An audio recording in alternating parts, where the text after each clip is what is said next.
Hey guys, what's up? Welcome back to my channel. My name is Renee. If any of you guys are new, hi. Today's video, I'm going to be sharing with you guys 10 of my brutally honest tips on starting a YouTube channel. I get a lot of questions about how to grow your channel, how to start your channel, things about like making money from YouTube, and I just want to be 100% real with you guys. So these are going to be literally brutally honest because I want you guys to succeed. I'm not going to sit here and paint a perfect picture of like starting a YouTube channel and then make you guys feel discouraged. I feel like when I started a YouTube channel, a lot of the like how to start a YouTube channel videos were very upbeat and positive, but they don't really talk about the real honest tips about starting a YouTube channel. So I don't ever want anyone to ever go into anything without knowing the full picture. Keep in mind too, like these are my tips, this is what I get asked a lot, but if you guys have any extra bonus questions or anything like that, maybe I can do like a part 2 of this and answer your questions. So if you have any other questions left over from this video, you can pop them in the comments down below and I will try my best to answer them. I'm gonna go ahead and just dive right in. I have like a list here of all the tips, so if I keep looking down, I'm just referencing my paper because I just went fully into this and we have a lot to talk about, so this video might be a little bit long, honestly. So I'm gonna go ahead and start with the first tip, and the first tip is if you're gonna start a YouTube channel, you have to start it for fun. You can't do it if you're not gonna have fun. If you're going into it thinking like you're gonna make a lot of money from it, that's not the case at all. Like if you like working at it every single day, doing your research and trying to gain like a better quality or understanding on how to make videos and, you know, experimenting and doing new things, you're not gonna be able to do all those things if you're not really enjoying it. People can see right through you, you know? So like if you're not actually enjoying what you're doing and you're just like money hungry for it, you're never gonna grow. I see people do this all the time and then they just quit. They'll start it and then they quit because they weren't enjoying it. So don't start it unless you really enjoy, you know, watching videos, making content, photography, videography, any of that stuff. That's just something that you're never gonna succeed at if you don't enjoy it. Now here's the kicker. You have to do it for fun, but you have to treat it like a job. This is kind of like, it's like opening a business. Like the first 3 years, you're definitely gonna be losing more money than you are making money. And then by the 3-year mark, you're gonna be like breaking even. Like it's just like that. You have to commit to it and treat it like a job and, you know, be consistent with it and put effort into, you know, improving it, but at the same time it has to be for fun. Like you're not going to see any money from it for quite a while, and that's just the reality of the game, because the whole monetization thing now is completely different. Like when I started, I'm pretty sure like I could have monetized my videos like whenever, but now there's like a threshold that you have to meet. I think you have to have 400,000 hours of watch time. Sorry, 4,000 hours of watch time, which is 240,000 minutes of watch time. So I did some math here. If you had 10-minute videos, right, only 10 minutes, and you had 100 views per video, which is really hard in the beginning, honestly, like 40 views for me in the beginning was like, what? But that's 240 videos. If you make 100 views per 10 minutes, 240 videos, you'll meet the monetization threshold, and then you can monetize your videos. But here's the kicker. If you're only getting 100 views per video, you're not gonna be making any money. You need at least 1,000 views per video to make less than $1. And just to give you a like comparison here, I have been on YouTube for 3 years and I have 387 videos. So it's going to take time. So when you do it for fun, and then 2 years will pass by and then you'll start making money from it and it'll just be like an added benefit for you. You just gotta have fun with it. Like for the first time, you just gotta have fun with it. And something else here to keep in mind is that like your first video that you put out is gonna get lots of views compared to like what you're thinking. So like if you get 100 views on the first video, the second video is gonna be like half of that, and the third video is gonna be like a quarter of that. Like it's gonna keep going lower, and then it will like pop obviously once you like have a really good video that people are interested in. Typically that's what I see when people start a YouTube channel. I'm not saying that's for everybody obviously, but that's just typically what I see. So the second thing here is gear. You need a good camera. Like I see a lot of people say, oh, you can just use your phone, and like, yeah, you can use your phone, but quality wise, like, is gonna lack. And I don't think people are gonna be subscribed to people who only use their phone. And I'm just being honest, like I'm not trying to be rude or anything, and I know that cameras are super expensive, but if you have to buy anything gear wise, I would focus on saving for a camera. That's like first and foremost. And in the meantime, don't say like I'm not going to start a YouTube channel until I get a camera. Like just practice on the phone. Like if you do have a phone, yeah, but I'm just telling you, like subscriber wise, no one's going to subscribe to you if you are like recording with your phone. I mean, do you guys follow anyone that uses their phone? Probably not. I'm just being 100% real. I'm not trying to be mean. And you also need a computer for editing purposes, but you don't need like fancy editing software. I know a lot of people say like Final Cut Pro, which I use, but it's really expensive. And honestly, I used iMovie my first year and I got like 10,000 subscribers, I think, at the time. And like, you don't need an editing software that's like expensive. You can just use a free one. But I don't recommend using your phone because that would just be so time consuming and you're not going to be able to like push out, you know, enough videos if you're using your phone. No lights. You don't need lights. I use natural light. I've never owned a light thing, lamp, whatever it's called, that people tell you that you need to buy. The camera that I use is a Canon G7X Mark II. I will leave it linked in the description box if you guys are interested in getting it yourselves. I use this for vlogging. I use it for like these style videos, sit down videos. I just use it for everything. And I have like tripods and stuff. Again, you don't need that to begin with. I used to like put my camera and stuff, like I would pop candles like this and just use that. The third thing is in terms of content. So you want to give someone something. You want there to be some sort of takeaway from your videos, whether someone's benefiting like advice-wise or tips and tricks. If you're giving them entertainment and laughs and humor, there has to be something that you're giving someone, otherwise there's no purpose in watching your videos. So I see a huge thing here when people first start YouTube is they do vlogs. And no offense, no one knows you, so like they're not going to sit there and watch your vlogs, and there's no really takeaway from it because they don't know you. There's no reason why they want to watch your vlogs. Obviously, like, do vlogs if you enjoy them, but also throw in videos here and there if you want to gain a following of something that someone can take away from. Don't do trends. I see a lot of people too do like trends like mukbangs or like the drive-through 24-hour thing, like when you like the person in front of you orders food or something like that. Like, if you see something trending, that doesn't mean to do it, because when you do it, there's already a bazillion people doing it because it's a trend, and they're gonna watch the people that they're already subscribed to doing it. What can you do that's kind of relevant to the trend but has a unique spin on it that someone's gonna get something different from your video than other people? YouTube is completely saturated now and there's so many different types of content, but you have to find something that makes your content unique and beneficial to the person that is watching it that they're not getting from other people's videos. For example, I started my channel doing a lot of like beauty style videos, like hairstyles, makeup, like that kind of stuff, and it was fun for me. I did it for fun, but I wasn't gaining anyone at all. No views, no subscribers. And the reason is because there's already that on YouTube from people who already have like higher quality content than I do and have a following and a relationship with their subscribers. The subscribers, when they're looking for beauty content, are going to go to the people that they watch religiously. I didn't really have a theme on my channel. I see a lot of people too, they want to have like a theme or something, and it's like you're never going to find your theme. You have to like experiment a little bit and then find your kind of niche.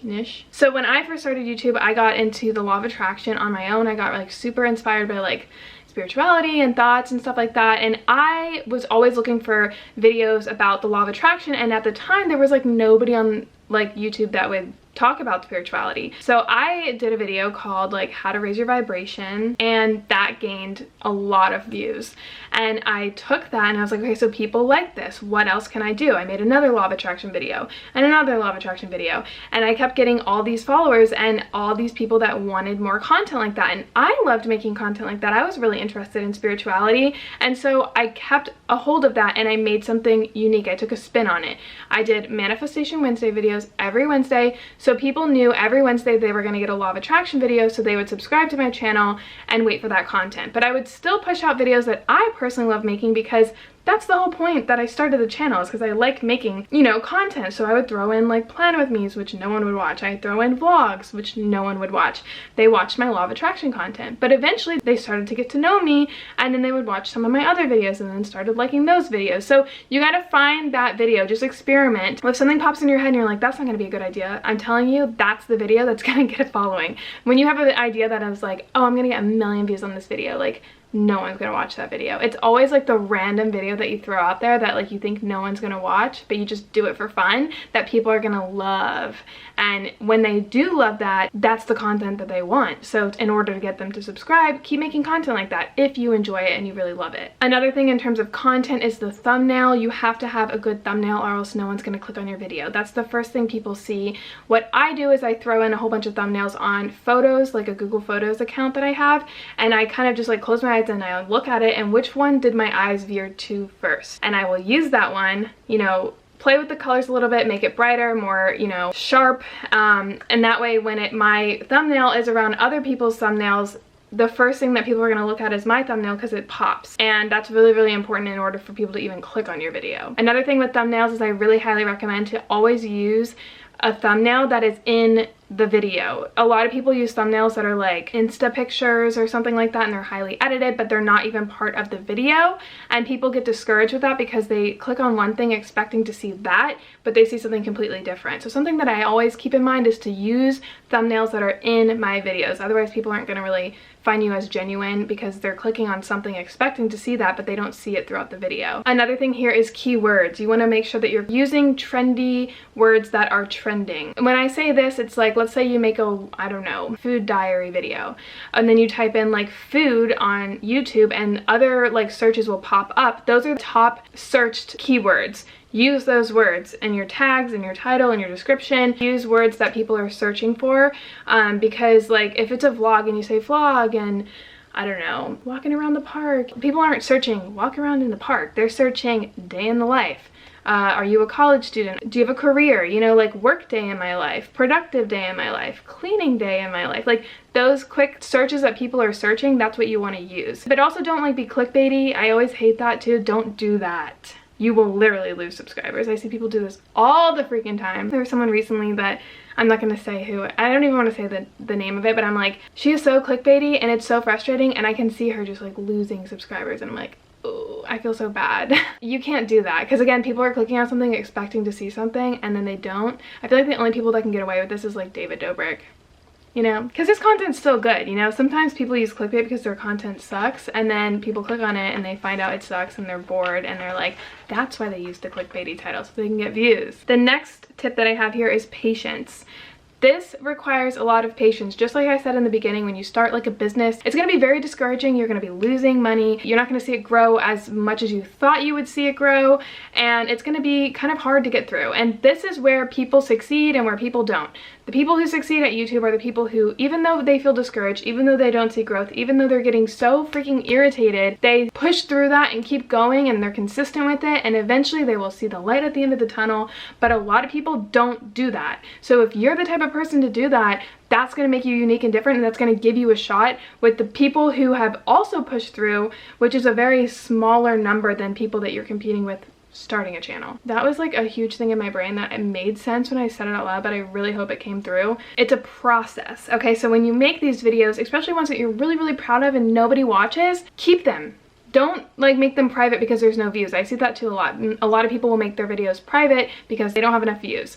The only time I make a video private is if you're not happy with the content or you're embarrassed by it or something like that. But if you have a video that you're really proud of but it doesn't have a lot of views, just leave it up, because eventually that's going to be like your #1 video. Like, people are gonna like find out who you are, they're gonna click on different videos of yours and binge your videos. My most popular videos, like insomnia, tips for falling asleep, for the longest time that video had like 5 views, 30 views, 100 views. Like, even when I got a lot of followers, it still had like really small number of views, and that's my fastest growing video now. It's from 2 years ago and it's like at 1.6 million or something, and it's just crazy. Like, I would have definitely made that private a couple years ago if the views like mattered to me. If you're proud of the content, leave it up. Even if you don't get any views from it, if you're proud of it, leave it up. When you first start a YouTube channel, the thing that you want to focus on is the number of videos. Throw out as many videos as you can. People aren't going to sit there and subscribe to someone who has 2 videos, 5 videos, 10 videos. Like, they want someone who's consistent, and it takes a while for someone to see that because you need more videos. Like, focus on a video, get it done, post it. Focus on another one, post it. Don't try to stick to a schedule at first. Your first year,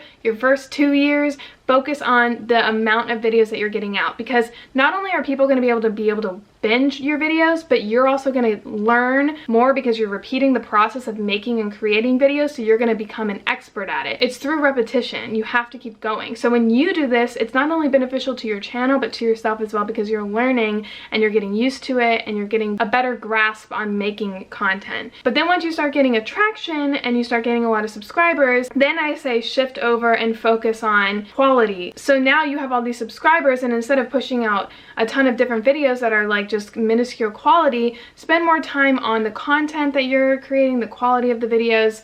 So maybe push it to like 3 to 2 videos a week. And when you do this, you're giving people quality content over quantity. So in the beginning, the first 2 years, focus on quantity just for your sake and their sake and your channel's sake. And then after you start gaining a following, I suggest pushing that back a little bit and focusing on quality rather than quantity. The 5th tip that I have is to utilize socialblade. I see a lot of people say, don't focus on the numbers, but if you're trying to grow a channel, like yeah, at the beginning you should be focusing on numbers because you want to see what's working and what's not. If you see your socialblade, which is just a website that you go to that you type in your YouTube channel and you can see your growth, your numbers and stuff like that, and it's really, really helpful in terms of seeing if people like your content. If you have a certain number of subscribers and you're losing subscribers on your socialblade, obviously something's not working here, and if you want to eventually be full-time or, you know, make content that people actually are resonating with, you got to look at the numbers. And if your content is thriving and you see, like after this video that I posted, not only am I getting more views but also more subscribers, people like that, and you got to focus, okay, what did I do right here? And then when you lose subscribers, what did I do wrong here? Obviously don't get like obsessed with numbers. Like I see people who think of it as like more like a power thing. It's like the more numbers, the more popularity you have, you're a better person because you have like that. No, I'm talking in terms of growth. I think it's really helpful in terms of like the content that you're creating, and it'll help you gear you towards the content that people want. The 6th tip that I have is the relationship that you have with your subscribers, and this is so important. I love that sense of community in YouTube. Like to me, this is not a problem, but I see people sometimes like they don't respond to comments, or they're not, you know, connecting or building a relationship with their subscribers. To me, it's really, really weird to me when people do that, because you wouldn't be where you are if you didn't have your subscribers, and they literally made you be able to have this channel and this job and this income, and so you got to give it back to them. Like that's the only reason why you're here, and if you aren't understanding that and kind of just using it to like your advantage, people will see through you eventually, and I feel like they're not going to connect with you on that level. So even if you have that one subscriber that subscribed to you and they like comment on every single video, like comment back, communicate, talk to them, build a relationship with them. There's going to be also people that don't like you. They're going to name call you, they're going to pick out your biggest insecurities, and there's going to be negative comments on your channel, and you're going to have to build a strong backbone. If you are one to be really sensitive in terms like that with people who are mean to you, I don't really recommend making a YouTube channel or being public, because it's going to get in your head mentally and it's not going to be a good thing, and I don't think it's healthy, you know. Also, in terms of social media, you want to make sure that you have other social media channels that you can communicate to your subscribers or you're following through. I have an Instagram, I have a Twitter, I have a YouTube channel. And something also here to keep in mind is that all 3 of these need to be the same name. In the beginning, my Instagram name wasn't the same as my Twitter, which wasn't the same as my YouTube, and people couldn't find me. So you got to make sure that that brand-wise is like the same. Number 7 I have is authenticity. So this kind of coincides with the beginning of this video where I say like you have to make content that you love. If you're not making content that you love and you're doing it for money, or you're taking advantage of, you know, views and opportunities like sponsorships, people are going to see right through you. You have to be authentic with yourself, first of all, in terms of content, the stuff that you're putting out, the brands that you're sponsoring. You just have to be authentic. You can't be someone else. Like a lot of times I see too, people will start a channel trying to be somebody else that they watch or something, and it's like, again, like someone's already watching that, so like what is going to make you unique? Just be yourself, have your own personality, and people will eventually start to love it. All right, number 8, how to monetize. So monetization is such a like hard thing, because you're not going to make any money from like YouTube. Like you can't live fully off YouTube. I mean, you could, but like it would be really not that great, because there's a thing called an RPM, which is like a number. Basically, it's per 1,000 views you get paid. So like, let's say this video makes 1,000 views. My RPM, which is always fluctuating between like 50 cents to $1. So if I got 1,000 views on this video, I'd make, let's say my RPM was 60 cents, I'd make 60 cents. Then I get 2,000 views, I'd make $1.20. Like it's so very confusing. So basically you take how many views you had per day, divide that by 1,000 and times that by the number of your RPM, which is so low. The way that you're gonna get paid is through views, not subscribers. So you can have a bazillion, million, trillion subscribers and get less than 1,000 views per video and you're not ever gonna get paid. It's all based on views. I do a lot of sponsored videos. I sponsor products and brands that I personally believe in. Again, it's authenticity. Like if you're sitting there like pushing out products that you're making that aren't qualified to be selling, or you're doing sponsorships that aren't genuine and you don't really use the products, people are going to see right through you and they're not going to subscribe to you because you're taking advantage of the platform that you have just to make an extra buck. And to me, sponsorships pay very well because of my views. So now I'm able to use like sponsors and YouTube revenue. But in the beginning, especially, like if you're not getting brands that you actually use, instead of doing sponsorships, just get a part-time job and just make content and just use the YouTube revenue, because that's authenticity and that's going to build a relationship with your subscribers. And again, people are going to sit there and be like, this girl doesn't seem as genuine or authentic. That's what I did the first 2 years. I had a full-time job in the beginning for a while. I quit that, got a part-time job, and even after that I still had QKids, which was like a job that I worked from home for, that was like part-time, like it was just a few hours a day. And eventually I got to the point where I can like make money on YouTube and just do YouTube full-time. And I've been on YouTube for 3 years, and just in January I could officially do like full-time. I feel comfortable like making just YouTube videos. So the 9th tip that I have is that there's no right time. You just got to start now. Just throw something out there. Even if you don't really have time to make videos, just like do it on your free time and just start posting videos, because there's never going to be a right time. I feel like people are always like, once I, you know, do this, or once I have this camera, like once this happens, then I'll do it. But there's never going to be a right time, and YouTube just keeps getting more saturated. So like you got to like go in now, otherwise you're gonna like have a bigger competition in the future. So just like do it now. While I was actually editing this video, what was it? Something had popped up on my, okay, so right when I was making these tips, something came through the universe. I was watching like a tarot card reading or something like that, and the girl said, take a deep breath and walk in. And I was literally writing that tip. So literally that's to you. If you're thinking about starting it, take a deep breath, walk in, do it. Don't be discouraged too if you don't like it. If you don't like it, you don't have to keep going. Like, and you don't enjoy it as much, maybe you're just a watcher instead of a content creator, which is totally fine. Like I did that with my podcast. I love podcasts. I was so excited to do the podcast, and then I made the podcast, ended up hating like actually making podcasts, and I learned I'm more of a listener than I am like a podcast creator. So, you know, it could be like a very exciting thing, but if you're not genuinely happy making content, I don't think like you're gonna thrive on YouTube, and it would just be a waste of your time. Number 10 is to do your own research. I see a lot of people ask people questions, especially me, which I don't mind. Like I don't care if you guys ask me questions and stuff, but they rely on certain people to help them. But in order to like make it on your own, you got to do your own research and be willing to put the time and effort into, you know, figuring things out on your own. So what's going to make you unique is researching your own stuff. So I used to sit there and watch people's videos, and I'd see the way that they, you know, tilted the camera or certain shots, and I would sit there and just like analyze the videos that I liked.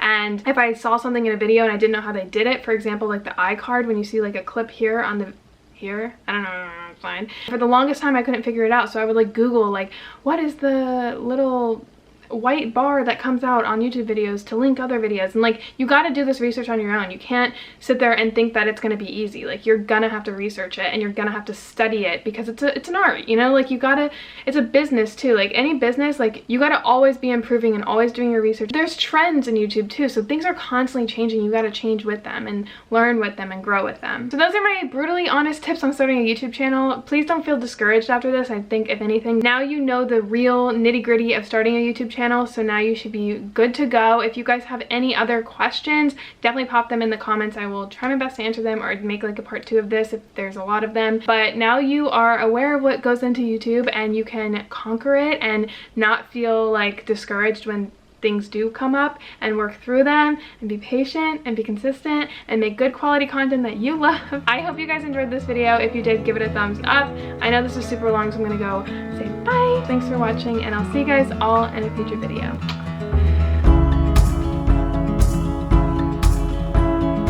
All alone again tonight, but you don't seem to forget about yourself.